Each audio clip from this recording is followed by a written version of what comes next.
Bienvenidos a un nuevo episodio de The American Game, un podcast de Yellowstone Consulting Group en el que exploramos los desafíos y los aprendizajes a la hora de expandirse o abarcar el mercado americano. En el episodio de hoy vamos a estar hablando de logística. Es un episodio especialmente enfocado a aquellas empresas que quieren exportar y comercializar en Estados Unidos. Y para ello contamos con Álvaro Beltrán, vicepresidente en Estados Unidos de Argentina Trans. Bienvenido, Álvaro. Gracias, Arantxa. Un placer estar aquí contigo. Gracias por invitarme y me alegro mucho de verte, que hace tiempo que no te veía. Sí, cierto. Y de charlar un rato. Oye, antes de que empecemos, porque tengo muchas preguntas, ya lo sabes, cuéntame un poquito qué es Argentina Trans y qué es lo que hacéis ahí.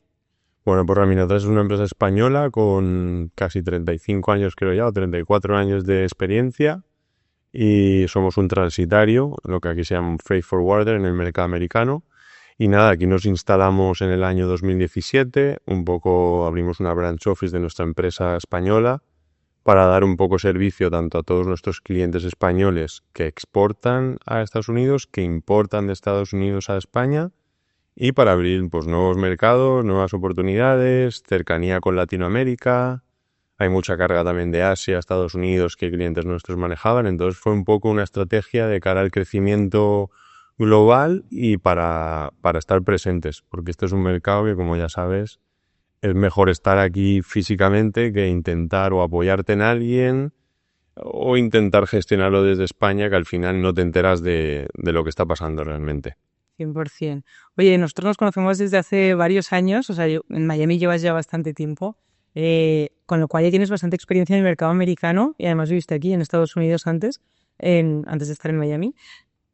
En tu experiencia en Estados Unidos, ¿qué dirías que es lo que más sorprende a una empresa exportadora a la hora de empezar a comercializar y exportar hacia este mercado? Pues a ver, eso también va a depender un poco de cada empresa, de lo preparados que estén, del tiempo que lleven, pero en general yo diría que un poco los costes, ya que aquí, pues si vienes acostumbrado a un mercado español, todo es más caro, digamos un almacén, lo que en España puede costar 4, aquí va a costar 12. Las largas distancias, porque hablamos de un país, pero estamos hablando del tamaño del continente de Europa entero. Las regulaciones también es algo muy importante a tener en cuenta en este tipo de mercado, porque todo es nuevo, tienes que averiguar pues desde un etiquetado a una forma de presentación, un empaque. Pero bueno, yo personalmente, a mí me sorprende para bien este mercado en cuanto a lo sencillo y lo fácil que puede ser, ya que, por ejemplo, comparando con España, cualquiera puede importar un producto sin tener una empresa, sin haber viajado aquí, siendo una persona física o una empresa extranjera, lo cual en España, por ejemplo, necesitas una empresa con todo lo que conlleva apertura de una empresa o al ser un autónomo, registrarte con Hacienda o con aduanas, todo un trámite que se te complica directamente, versus aquí, cualquier persona que tenga un producto que diga, oye, voy a hacer una prueba, voy a mandar, es sencillo. Entonces eso me sorprende. Luego también, pues con lo avanzado que está todo, desde un teléfono móvil, tengo muchos clientes que venden en Amazon, que ni vienen, ni han venido, y oye, se abren una cuenta o en Amazon, Shopify, donde sea, mandan producto, no tienen ni estructura, lo facturan desde otro país, o sea que a mí en ese sentido me sorprende más para bien que para mal. Que luego aduanas, por ejemplo, también aquí es bastante más ágil, ¿no?, que en otros países. Sí, aduanas, yo bajo mi experiencia, no creo que haya unas aduanas más sencillas, rápidas que las de aquí. Los envíos que yo he hecho a otros países con aduanas es una pesadilla, por ejemplo, España o México o Argentina, o sea, hablamos de días de, vamos, un montón de personas involucradas versus aquí ni preguntan, o sea, se declara con la factura, el bucket list, el BL y sencillo, muy sencillo, la verdad. Qué bueno. Oye, yo sé que tenéis varios clientes y en algún momento hemos hablado de esto. Tienes muchas anécdotas y casos curiosos con los que has tenido que lidiar, ¿no?, a la hora de gestionar envíos. No sé si quieres compartir alguno. Pues muchísimas historias porque ya son muchos años, pero siempre todos los días te sorprende algo, porque siempre llega alguien con algo nuevo. Ya sea, no sé, algo que no te imaginas, algo que no te esperas, pero el otro día que un cliente que tenía las alarmas de antirrobo de la ropa, Sí. Cosas que no te imaginas que se van a importar, o el número de las habitaciones de los hoteles, donde pone la 815, por ejemplo, la plaquita. Luego pues teníamos un cliente que hacía sex toys, entonces lo vendía online, nos pidió que por favor ser el almacén logístico de los returns, entonces me dijo, tienes que recibirlos, te van a ir llegando de uno en uno, de cuatro en cuatro. Al principio llegaban 2 o 3, hasta que luego llegaban 40 y había que abrir la caja, sacar el aparatito, tenía una bolsa, había que revisarlo, claro. Utilizado, ¿no? Algunos usados, por sí, pero sí, cosas así. Y luego pues también anécdotas de tener que entregar algo para una feria. Una vez había un cliente que había traído un pulpo, yo no sé si no le pusieron el hielo seco, venía por aéreo, llegó tarde, se quedó en la terminal 4 días, se derritió el hielo, el pulpo estaba ya caliente, me tocó entregarlo corriendo, me había comprado un coche nuevo justo, el coche oliendo a pescado, entregando ya ahí una caja, el cliente que me quería matar. Pero bueno, siempre hay anécdotas así buenas. Y luego productos que no te imaginas, como mangueras de riego o cosas así, que también pues hacemos todo tipo de productos. No, no, eso te iba a decir, realmente os llega de todo al De final, todo. ¿no? Sí. ¿Y qué te iba a decir? Llegándoos de todo, ¿hay algún tipo de error o de falta de documentación o de información que sea habitual en los clientes, sobre todo que exportan por primera vez, desde la documentación que hay que presentar en aduanas, temas regulatorios, por ejemplo? ¿Os encontráis con eso o suelen veniros ya con los deberes hechos? Pues hay diferentes tipos de cliente. Digamos, el que está haciendo una prospección de mercado, que está empezando y pues te pide toda la información. Luego el que ya ha vendido, luego el que está vendiendo algo nuevo, pero en general hay bastante desconocimiento. Tanto de cómo funciona el mercado, de las distancias, de qué documentos se necesitan, qué entidades regulatorias, por ejemplo, si lleva madera los muebles hay que rellenar un permiso extra. Todo tema de alimentación lleva FDA, USDA, si son mariscos si es marisco lleva gamba, una cosa se llama el NOAA, si son pulpo y calamar lleva el Fish and Wildlife. Entonces hay muchísimas regulaciones dependiendo del producto. Cuando es un producto más sencillo, pues es bastante básico. Y luego ahí también entra en juego el Incoterm, el que ha vendido el cliente. Si es un simple exportador como español, solo se va a preocupar de su lado en España.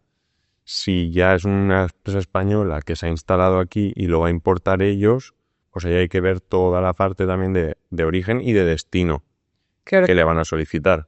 que eso me imagino que a la hora de, por ejemplo, cotizaros y ellos valorar costes, márgenes, precio final y demás, también es algo que tienen que tener en cuenta, ¿no? Sí, yo siempre les digo que se dejen ahí un buen margen o un buen question mark para ver lo que pueda surgir, obviamente. Luego está la parte de los controles del puerto, las inspecciones, que eso, por ejemplo, todos los contenedores que llegan de carne o de jamón tienen que estar en el puerto 1 o 2, o sea, tienen que pasar una inspección y eso son 1 o 2 días que se te van $1.000 o $2.000 en ese día y medio.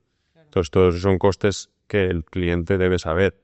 Algunos lo aprenden a la fuerza porque se llevan el primer susto, pero así es como yo creo que habría que afrontarlo un poco, de decir, oye, voy para allá, me la juego, si me pasa algo, pues aprendo del error. No, no, 100%. Y hay muchos que se dedican a meterse más en el error y quedarse ahí atascados y no ven un poco la foto final de decir, bueno, esto me ha pasado con un contenedor, cuando esté vendiendo 50 contenedores al año, pues esto será una anécdota más. Sí, que se aprende haciendo, ¿no? Al final, Totalmente. entonces, Es lo mejor. Por más que te cuenten, al final tú tienes que venir, verlo, hacer el envío, ver lo que te piden y volvemos a lo mismo. Son unas aduanas muy permisivas, muy light, muy suaves, dentro de lo legal, obviamente. Todo. claro, no, no, por supuesto. A la hora de desafíos, por ejemplo, de compañías que quieran exportar a Estados Unidos, entiendo que hay varios. Has mencionado antes, por ejemplo, que al final Estados Unidos es un país, ¿no? Pero realmente se trata prácticamente como un continente o tal. Pero sí, claro, desde regulación interestatal, por ejemplo, ¿no? O cuestiones de ese tipo, me imagino que también pueden ser un reto. Y luego por productos, por lo que decías tú, ¿no? Que al final, no sé si hay algún producto o hay algún reto en particular que tú digas, esto he tenido clientes que se han visto con más dificultades. En general, la alimentación siempre lleva mucho. Hay que revisarlo muy bien porque tienes que ver lo que lleva, qué organismos lo regulan, todo el tema cosmético, todo el tema. Y luego la mercancía peligrosa. La mercancía peligrosa, obviamente, pero eso sí que el que lo gestiona suele tener bastante conocimiento. Claro. Porque hay mucho código y mucho documento que hay que adjuntar. Pero en general yo diría que la alimentación es así lo más complicado y lo que más hay que revisar. Un mal etiquetado te puede frenar el producto. Hemos tenido inspecciones que la etiqueta estaba mal y el cliente ha tenido que meter el contenedor en un almacén, descargarlo todo, imprimir etiquetas nuevas, pegarlas encima, luego pues tu producto no queda tan bonito con una etiqueta pegada. Con el vino, por ejemplo, también nos pasó, hubo que reetiquetar un contenedor entero de vinos que iba para Costco, imagínate, y no puedes perder la venta, entonces te toca actuar en un caso así. Pero a veces se dan casos que el cliente no está preparado. A veces se fían de alguien que les da un mal consejo, a veces no lo piensan. También varía mucho. Bueno, nosotros de hecho desde la consultora vemos que el etiquetado mal realizado, sobre todo para el sector de alimentación, que es el que estamos hablando ahora, es una de las principales causas de detención de la mercancía. Porque una cosa es que te lo detengan aleatoriamente, te hacen la inspección, ¿no? Y luego ahí cuando ven que está mal, pues nada, lo que decías tú. Pues, Sí. Y el retraso que se implica, ¿no? Y más el coste. Claro, coste, quedas mal con tu cliente. Si es un producto que el cliente lo puede comprar a otro, a lo mejor has perdido hasta la venta.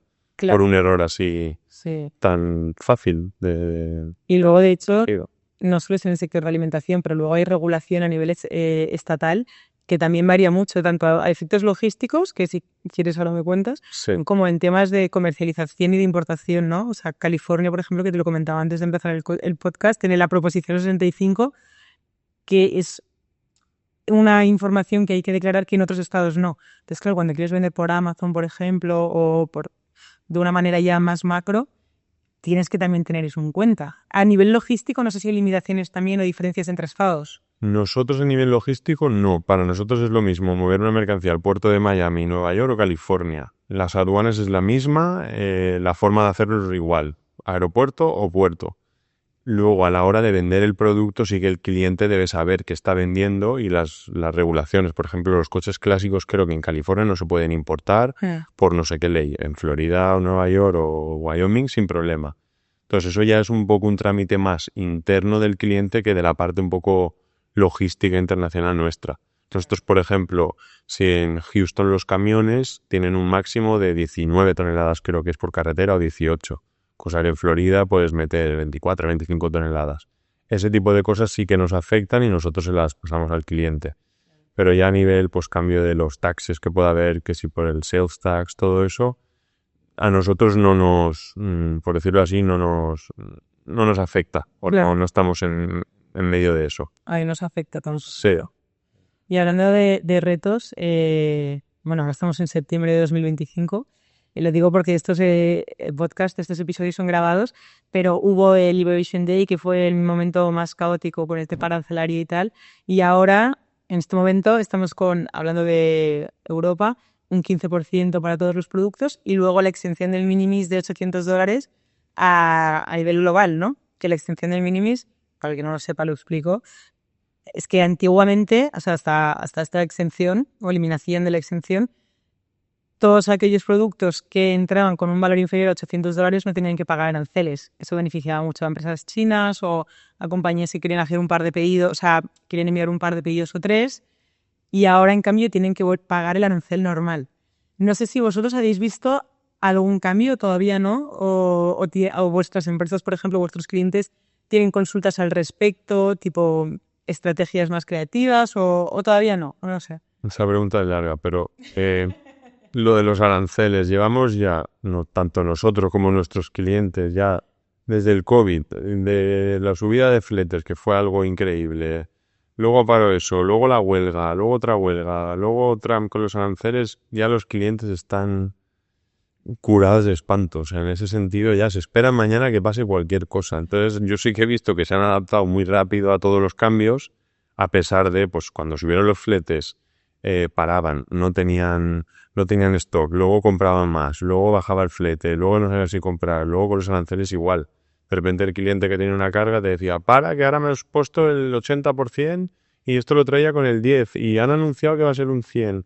Luego bajaba el 15%. Bueno, ahora vale, ¿y qué hago? Entonces al final llevamos ya también tanta locura, tanto sube y baja y tantas cosas que no se han visto nunca, porque yo soy más joven, pero la gente de 60, 70 años con los que hablo del sector, por ejemplo, los niveles de flete del COVID, me dijeron, yo no he visto este nivel de flete, de lo caro que está, en la vida, ni lo volveremos a ver en la vida. O sea, fletes que costaban 1.500, 2.000, están en 20, 25.000. Entonces era algo que en nuestro sector fluctúa, pero no fluctúa tanto, y menos a esos niveles. Entonces, yo creo que los clientes ya se han adaptado a la locura, a la incertidumbre, y eso también los ha hecho un poco, pues, ser más constantes con su proyecto y con su visión y con su idea. Porque claro, ya dices, ya es que mi negocio ya no depende ni de mí ni de mi decisión, ya depende de lo que pueda pasar, pues con un presidente o con una huelga o con algo que se va de mis manos. Es verdad. Y de referente a las minimis, pues es un tema que a nosotros tampoco nos afecta tanto, porque al hacer envíos más de aéreo, contenedor y camión, no hacemos la paquetería, pero sí que vemos clientes que ahora nos están tocando a la puerta, oye, si traigo un pallet con este producto y almacenaje, ¿cuánto sería? Y aduana. Entonces ves que sí que ha afectado y que también, pues en ese caso, el cliente ya, el que ya estaba importando o ya estaba aquí trabajando, se atreve un poco con un poquito más de mercancía, porque claro, es un coste grande. Si cada paquete tienes que pagar un despacho de aduanas, arancel que antes quizá no había y ahora hay, taxes, entonces ya se te va de las manos. Productos, yo diría, de menos de $100 no creo que puedan aguantar ese impacto. No. Entonces deben ser productos o más caros, bueno, que no llega a 800, y con más margen, porque claro, es imposible trabajar así. No, total. Y de hecho, nosotros en Yellowstone Consulting Group conocemos a varias compañías. De hecho, te he hablado de alguna que hasta la fecha hacía pequeños envíos a Estados Unidos porque sí que le aplicaba la exención de los $800, porque el producto que mandaba era inferior a ese valor. Y ahora ya se están planteando, pues, contar con un almacén en Estados Unidos, enviar más mercancía, para que al final, si tienes que pagar el 15%, no lo pagues por cada envío que estás haciendo, ¿no? Sino... Claro, es el 15% del valor, más ahora te exigirán un despacho de aduanas, que también tendrá un coste, luego es el tiempo que sea. No sé si cambiará un poco ahí la forma de gestionar el despacho de aduana, pero cuando ya pagas impuestos y aranceles tiene que haber una declaración. Sí. Que a lo mejor la declaración antes era ticar una caja de valor menos de 800 y ahora ya es qué es, qué código arancelario, cuánto paga. Entonces también eso complica más y también sube el coste. Claro. Entonces hay que ver un poco ahí cómo lo van a enfocar. No, claro. Y en ese sentido, a aquellas compañías, por ejemplo, que no sé si vosotros las tenéis o no, ¿no? Pero lo que hablábamos hace un momento, que envían un par de paquetes al año, por ejemplo. Aunque lleguen a $800, da igual, olvidándonos de la exención del minimis. Pero a nivel estratégico, les suele compensar más, por un tema de rapidez y de inmediatez para el consumidor, entre otras cosas, además del precio y tal, tener aquí presencia y contar con un almacén, ¿no? O tú ahí, ¿qué consejo les darías? Con un par de paquetes al año, dices, solo. Los que estén empezando, sí que digo, bueno, voy a probar en este mercado a ver si me funciona.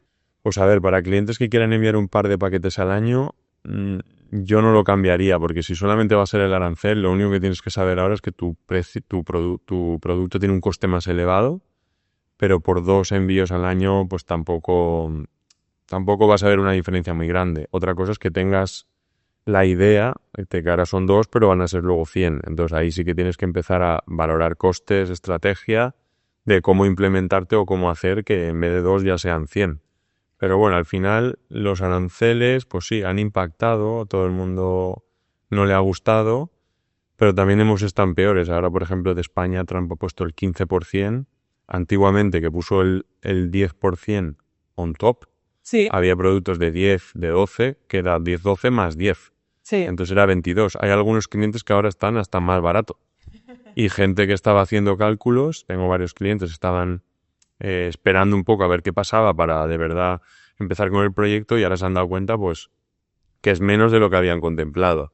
Entonces ahí sí que varía el producto, un poco los márgenes, muy importante que... Claro. Se entiende que si tú estás importando un producto tiene que haber bastante margen. Obviamente ahora con el euro y con el arancel, con el euro más fuerte que el dólar y el arancel, pues sí que hay una diferencia grande.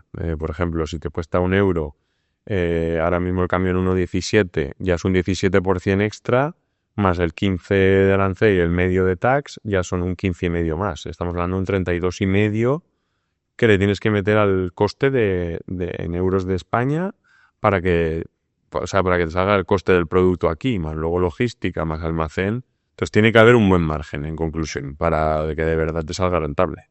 No, o sea, al final yo creo que las empresas que mejor se pueden resistir estos cambios o esta incertidumbre arancelaria han sido los que están en el sector premium hacia arriba o los que han ido a volumen, fabrican bastante y entonces, bueno, pues pueden por ahí, ¿no?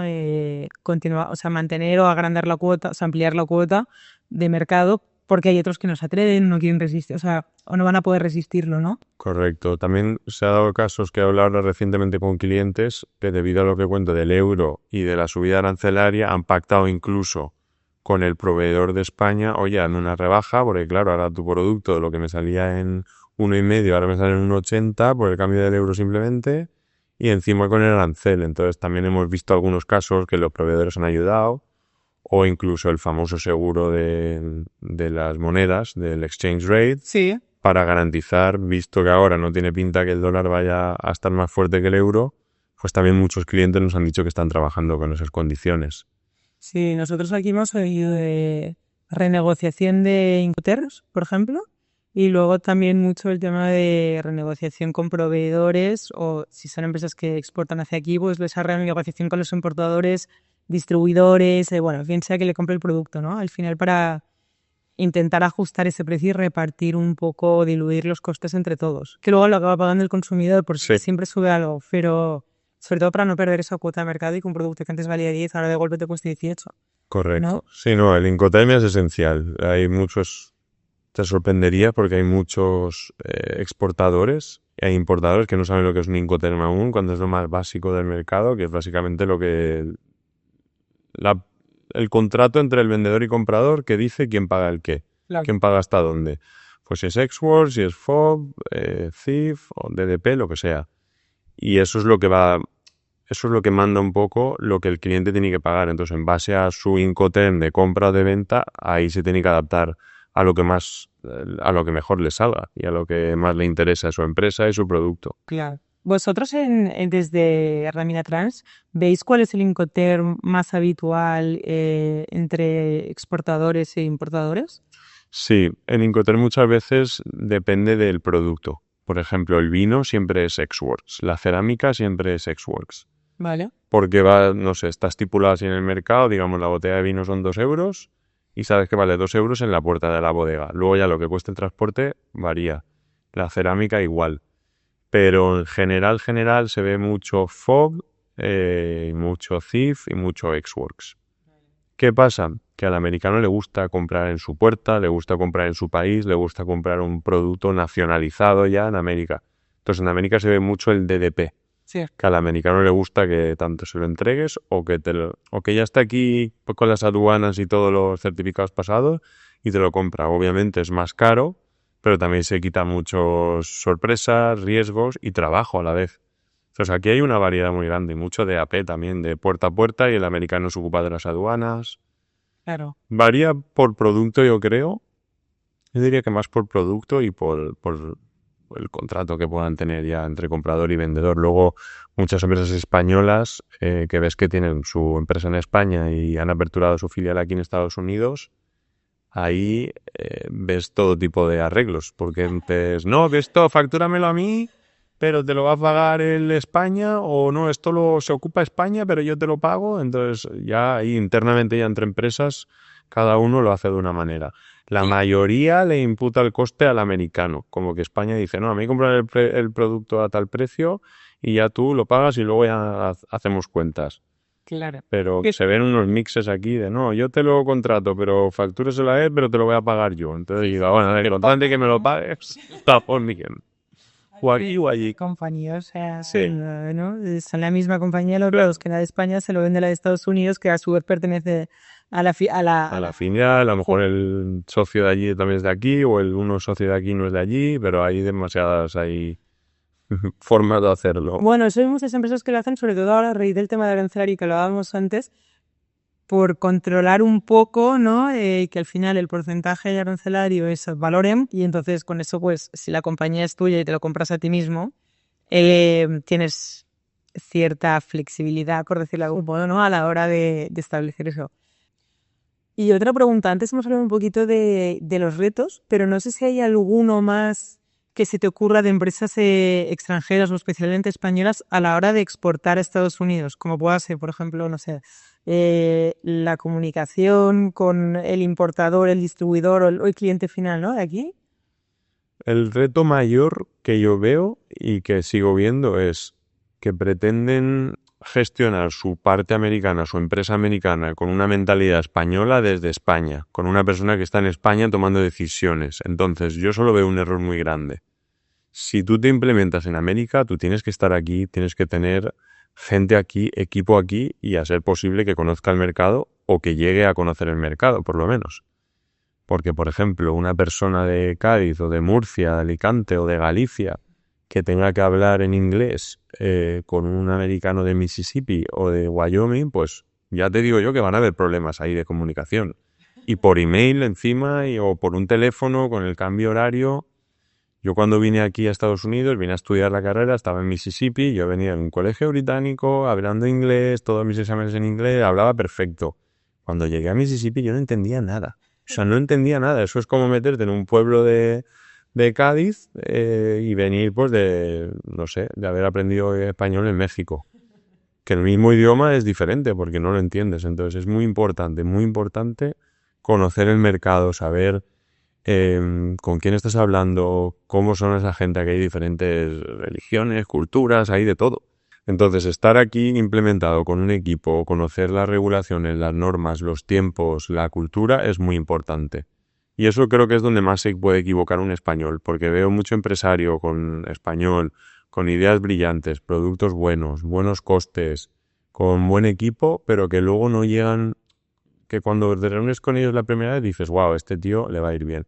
Pero de repente luego lo ves que viene y por algún motivo no despuntan, no sale, no llegan las ventas y cuando analizas un poco lo que ha hecho, lo que está haciendo, ves que no se ha adaptado al mercado. Ya. Ha pretendido hacer lo mismo, vender de la misma manera, pues a lo mejor te toca cambiar, no sé, el speech, el producto, el catálogo, la hora de la reunión, cualquier cosa. Entonces eso es muy importante y yo siempre lo digo, que se instalen aquí.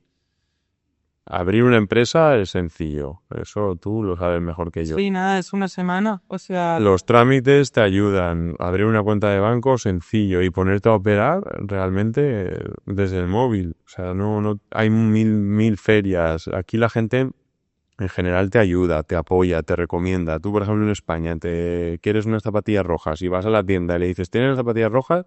Y te dicen, no. Aquí vas a una tienda y dices, ¿tienes zapatillas rojas? Y te dicen, yo no, pero el de al lado, que es otra tienda de zapatillas de la competencia, dice, ahí las tienen rojas y así.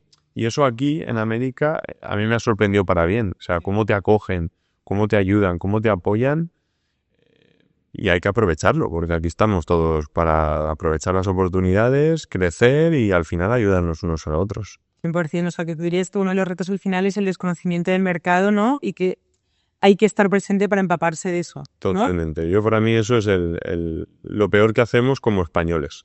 Teniendo el mejor producto, teniendo gente cualificada, gente preparada, gente que vale muchísimo y luego ver cómo no triunfan por algo tan sencillo. Una anécdota que me ha venido a la mente ahora, hablando de tema cultural, mi mejor cliente lo tenía en Portland, Oregon, que está en la otra punta. Sí. Yo viviendo en Miami, no hay vuelo directo a Portland, te toca hacer parada en Dallas y de Dallas otras 2 horas a Portland. Son 7 horas y media, casi 8 de trayecto, que es lo mismo que irme a España. Mi mejor cliente, me estaba yendo súper bien con él, empresa americana, y dije, bueno, vamos allí, los invito a comer, típico, pues pensando en España, una comida de 3 horas, con vino, con postre, con sobremesa. Llego, crucé el país, 7 horas y media saliendo a las 5 de la mañana, despertando a las 2, solo para ir a verlos y comer con ellos. Y cuando llego a la oficina, yo pues ya nos reunimos, conocí a todo el equipo y yo emocionado de la comida, digo, bueno, ¿a dónde vamos a comer? Y digo, elegir el mejor restaurante, digo, el más caro o el que más os guste, tal. Y todos me miraron así como un poco extrañados, como no, es que tenemos que seguir trabajando, porque ahí comemos de 12 a 1, digo, ¿de 12 a 1? Y sí, claro, de 12 a 1, digo, bueno. Y le dije al que era más mi contacto y mi cliente, que no era el más jefe, sino era uno del equipo, y bueno, llévame donde más te guste y vamos a pedirnos, yo qué sé, uno que haya un plato de jamón o algo. Hace tiempo que no como jamón. Me miró así raro como diciendo, no sé, me llevó a un deli que cuando yo fui a pagar éramos 3 y creo que pagué $19. Se pidieron un bocadillo, que yo eso no lo tocaba, un bocadillo de aeropuerto de esos, un sándwich frío prefabricado, que yo dije, tío, que les estoy invitando a comer, que me he cruzado el país 8 horas, ¿sabes? Para venir a comer con ellos.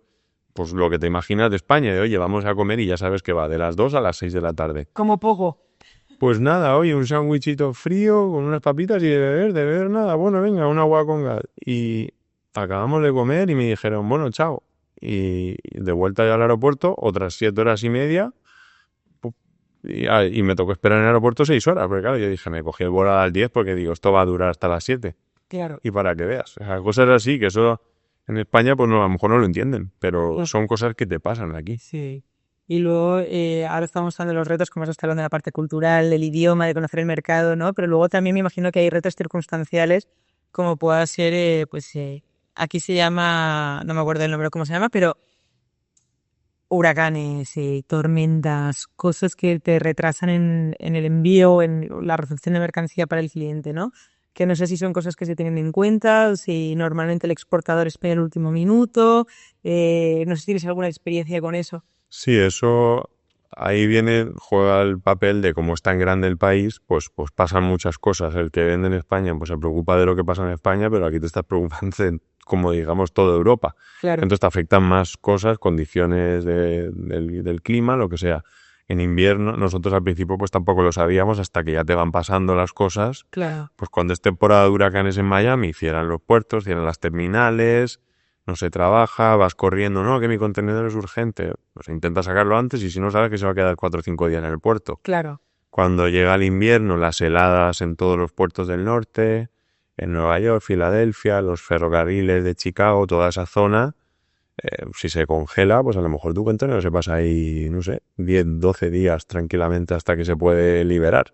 Claro, a ver, la parte positiva de esto es que el cliente, sea quien sea, está aquí y conoce la circunstancia, ¿no? Con lo cual, en principio, no debería haber problema. Quizá más si le vendes a un cliente directo, ¿no? Y el cliente directo pues está en California y el problema está en Chicago, pero su mercancía todavía está ahí, pero bueno. Correcto. Ahí va a depender de qué has pactado, qué has prometido, si le había dicho que tu mercancía ya estaba, si no estaba. Claro. De normal, si el cliente es comprensible, sí, pero yo me encuentro en muchos casos que el cliente nuestro nos dice, me da igual, como sea, tengo que sacarlo. Y yo, a ver, si es que estás viendo que el puerto está cerrado, no depende ya ni de mí. O sea, es un tema, ya, pero es que yo le había dicho que le había dicho que estaba en otro lado, entonces ahora vas con prisa o no te paga o va a elegir a otro. O muchos clientes que tenemos de proyectos de construcción, eso sí que son urgentes. La mercancía, la obra depende de que esté primero el suelo para que luego esté la pared. Entonces, ahí pues puede ser mala suerte, sí que hay que tenerlo en cuenta, pero claro, es difícil también saber si vas a nevar a 20 días que ha salido tu contenedor, o si han cerrado una terminal, o si ha habido un terremoto, un huracán, lo que sea. No. Y quería preguntar, volviendo un poco a la parte que habíamos hablado de los aranceles hace un rato, estaba ahora pensando, digo, ¿tú has visto un cambio estratégico en lo que es las rutas logísticas o no? Rutas logísticas. Pues yo que sé, por ejemplo, que gente establezca un almacén o un centro de producción, por ejemplo, en México y se lo traiga para aquí, o ¿Por los aranceles? sí, por un tema arancelario a nivel de... o no. No, porque tú pagas arancel en base al origen de la mercancía, no de dónde viene, sino where is it made. ¿Sabes? Cuando tú haces las aduanas, tú puedes meter la mercancía desde México, pero tú tienes que poner el origen de la mercancía, es en Made in China. Claro. Entonces, si tú estás siendo honesto con las aduanas, aunque lo importes de México, tienes que decir que el producto es chino y va a pagar el arancel chino. Sí. Entonces, en ese sentido, ¿no? Y también te digo ahí que como ya están acostumbrados a tanto sube y baja, el cliente ya está reaccionando más normal a las catástrofes o a las locuras en ese sentido. Antiguamente era huelga, wow, o flete alto. Ahora ya es como, ¿a cuánto está el flete? Ah, bueno, está barato. Ah, pues mira, ya no está tan barato. Pero lo que sí que vemos, por ejemplo, a nivel costes, hay ciertas zonas que se han puesto muy caras después del COVID. También habrá pasado en España. Sí. Entonces sí que vemos mucho cliente que tenía el almacén en Miami y ahora lo tiene en South Carolina, porque lo que vale aquí 12, allí vale 3. Claro. Entonces les interesa.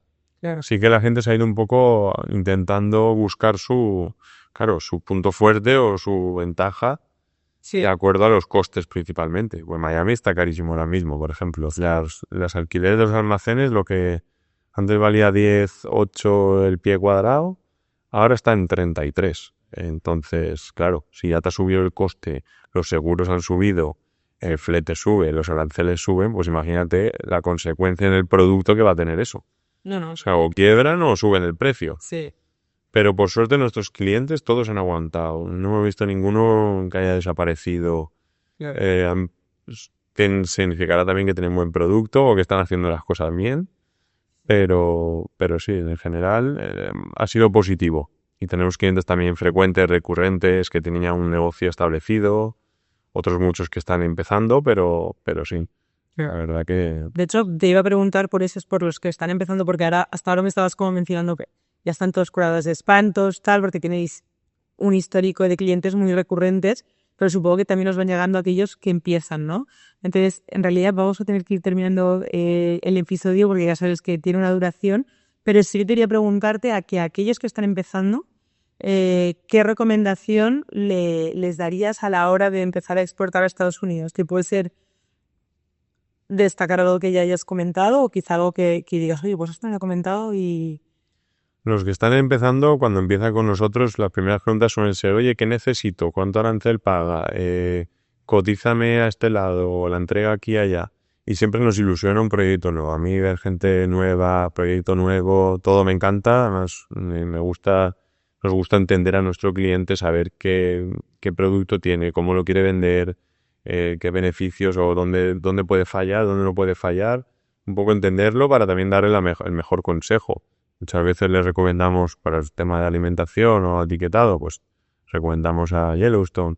En ese sentido, siempre dispuestos a ayudarles. Recomendaciones, pues que hagan todo el market research bien hecho, lo máximo posible y que no se fíen de lo que oigan, porque todo el mundo, no, me habían dicho. Sí, pero... Ven, conoce gente, habla con gente, ve a ferias. Incluso aquí hasta la competencia es simpática, o sea, te llevas bien al final con la competencia. Sí, 100%. Entonces es que vengan, que intenten hacer todo el trabajo de campo posible aquí, que hablen con los que van a ser sus partners logísticos, sus clientes o sus proveedores, dependiendo del producto que tengan.